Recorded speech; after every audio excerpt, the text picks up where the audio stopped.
bismillaahi raxmaani raxiim assalaamu calaykum waraxmatullaahi tacaala wabarakaatu daawadayaal ku soo dhowaada qodobada ugu waaweyn ee wararka cayaaraha oo idiin soo gudbinaya xogta cayaaraha Vicente Company oo mar kale loogu yeeray xulka qaranka Belgiumka Manchester United iyo Manchester City oo isku haysta saxiixa cayaariyahan Isco kooxda kubadda cagta ee Manchester United oo la wareegtay cayaariyahanka lagu magacaabo Daniel James oo u ciyaara kooxda Swansea macallin Zinedine Zidane oo ka rajo dhigay Gareth Bale iyo Isco inay wali u sii ciyaaraan kooxda kubadda cagta Real Madrid macalinka kooxda Manchester United Ole Gunnar Solskjaer oo diyaar u ah inuu kabtan ka dhigo Paul Pogba waa hagaag aan ku hormarno warkeena macalinka kooxda kubadda cagta Manchester City Pep Guardiola ayaa waxa uu heshiis 4 sanadood u saxeeyay kooxda kubadda cagta Juventus macalinka Pep Guardiola lagu magacaabo ayaa waxa ay wada kulmeen maareeyaha kooxda Juventus iyagoo markaa la isku raacay oo heshiiskuba uu dhacay oo kooxda Juventus ayuu macallin u noqon doonaa Pep Guardiola xilli ciyaareedka soo socda laakiin dhawaan ayay ahayd markii Pep Guardiola wax lagu weydiiyay inuu bedelayo Massimiliano Allegri ayaa waxa uu sheegay in marna uusan aadi doonin kooxda kubadda cagta Juventus balse dhamaanba warbaahinta wax ka qorta arrimaha sportiga ayaa arintaasi aad markaasi wax ugu qoraya Saka oo la yaab ku noqotay dhamaanba dadka falanqeeya sportiga maadaama si degdeg ah macallin Pep ugu biirayo kooxda Juventus oo 4 sanadoodna la sheegayo sida markaasi radio Sportif lagu magacaabo dalka Talyaaniga uu baahiyay kooxdaasi Juventus oo laylin doono dhinaca kalena Manchester United ayaa waxa si lama filaan ah ay dalab ugu gudbisay Rakitic oo qadka dhexe u maamula kooxda Barcelona macalinka kooxda kubadda cagta Manchester United ayaa waxa uu u arkaa in wax badan uu ka bedelayo kooxda Manchester dhinaca qadka dhexe isagoo sheegay in loo baahan yahay hal qof oo khibradiisu ay aad u sareyso oo Rakitic uu kalsooni weyn oo macalinka kooxda Manchester United Solskjaer uu ku qabo maadaama qadkii dhexe kooxda Manchester Andre Herrera uu ku biiray kooxda PSG Company kabtanka kooxda kubadda cagta ee Manchester City ee xilli ciyaareedkan sii dhamaaday markaa macsalaameeyay kooxda kubadda cagta ee Manchester City ayaa mar kale loogu yeeray xulka qaranka ee dalkaasi Belgiumka ciyaariyahankan oo in muddo markaasi xulkiisa uusan u ciyaarin ugu dambeysay bishii November 2018 ayaa waxa dib loogu yeeray xulka qaranka Belgiumka macalinka xulka qaranka Belgiumka Roberto Martinez ayaa waxa uu sheegay in dooqa ciyaariyahankan dib markaa xulka loogu yeeray sababteedu ay tahay guulihii waaweynaa ee kooxda Manchester City uu kula soo gaaray garoonka Etihad Stadium oo markaa koobabkii dhammaan la dhigay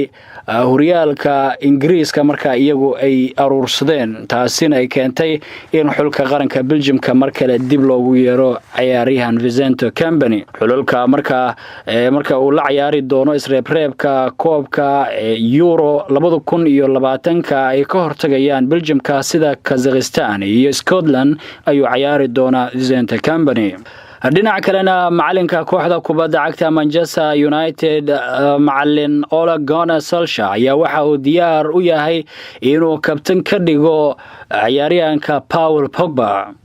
ayaa waxa la sheegay in markaa uu aad u doonayo inuu isaga tago kooxda kubadda cagta Manchester United iyo garoonka Old Trafford isagoo doorbidaya inuu aado garoonka Bernabeu ee kooxda Real Madrid oo halkaasina uu macallin ka yahay Zinedine Zidane oo isku wadan yihiin ee dalkaasi Faransiiska Ole Gunnar Solskjaer ayaa waxa uu sheegay hadii uu mar ka tagay kooxda kubadda cagta Manchester United Antonio Valencia oo kabtan u ah kooxdaasi isaguna isku diyaarinaya inuu u doorto inuu markaa kabtanimada calaamada u xiro Paul Pogba laakiin Pogba ayaa isagu markaa aad u quldareynaya inuu kooxda ka tago kooxda kubadda cagta Manchester City iyo Manchester United ayaa waxay isku haystaan ciyaariyahanka kooxda kubadda cagta Real Madrid Isco iyagoo doonaya in kooxda kale ay ka sii dulqaado ciyaariyahan Isco laakiin wararka ayaa waxay sheegayaan in ciyaaryahankan sanadkan uu ka tagi doono kooxda kubadda cagta Real Madrid oo macquulna tahay labadan kooxood United iyo City midood inuu ku biiro maadaama sanadkii 2018 ilaa 19 xilli ciyaareedkaasi ciyaaryahankan aan u wanaagsanayn oo boos joogta ah kooxdaasi ka helaynin haddii uu ciyaarayo xitaa kubadiisa san u wanaagsanayn laakiin wax walba waxa ay markaa go'aamin doona ayaa la yiri Zinedine Zidane macalinka kooxda kubadda cagta ee Real Madrid oo markaa ciyaaryahankaasi iyo waliba Gareth Bale markaa isagu go'aan rasmi ah ka gaari doono inuu fasaxo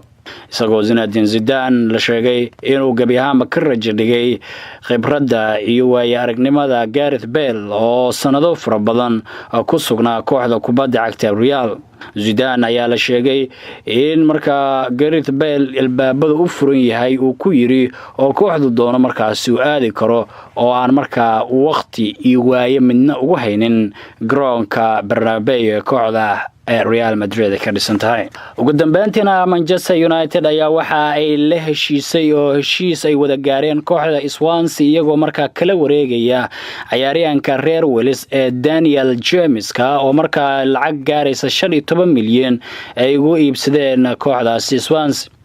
United ayaa la sheegay in bedel ay uga dhigi doonto ciyaaryahankan James lagu magacaabo